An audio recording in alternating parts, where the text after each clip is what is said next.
Von Braun took Kennedy to the firing of a Saturn C-1 rocket as a demonstration of the coming power of American rocketry.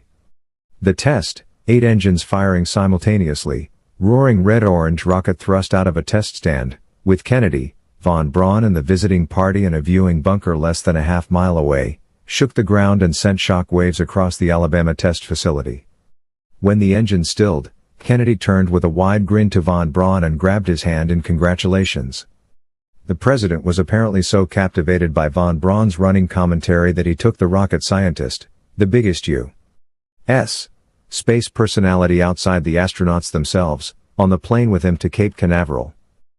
At the Cape, JFK visited 4 launch pads, including one where he got a guided tour from astronaut Wally Schirra of the Atlas rocket and Mercury capsule. Schirra was set to ride into orbit in about 2 weeks. Kennedy ended the day in Houston, where his popularity was on vivid display.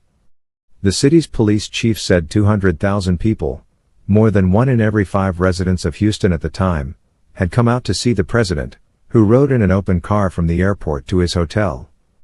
Kennedy spent part of the next day at NASA's temporary Houston facilities.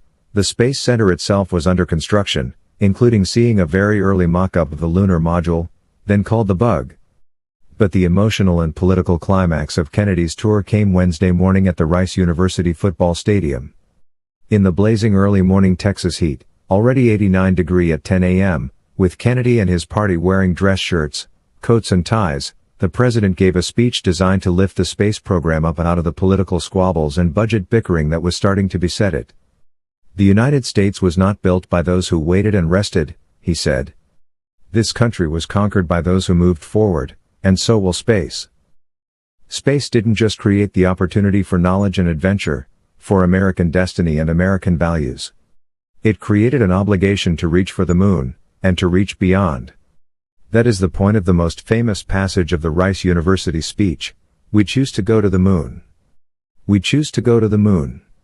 We choose to go to the moon, in this decade, and do the other things, not because they are easy, but because they are hard, because that goal will serve to organize and measure the best of our energies and skills, because that challenge is one that we are willing to accept, one we are unwilling to postpone, and one which we intend to win, and the others, too. The Rice speech took place on September 12, 1962. 10 weeks later, on November 21, in the Cabinet Room, Kennedy presided over a meeting about America's space program with a very different tone. It was fractious and frustrating, driven by the president's own impatience. He didn't like the slow pace of the program, he didn't like what it was costing, and he didn't like the answers he was getting from the people gathered around the table with him, including James Webb, the NASA administrator, and his most senior lieutenants.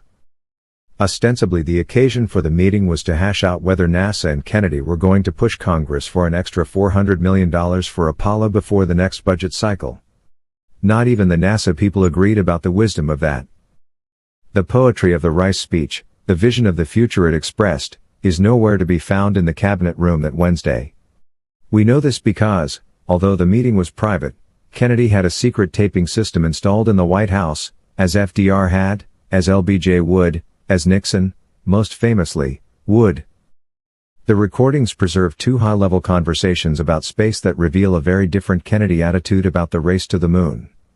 At the first, just 10 weeks after his Rice University speech, Kennedy spent 30 minutes asking questions about NASA's budget and spending, trying to get to the bottom of the schedule.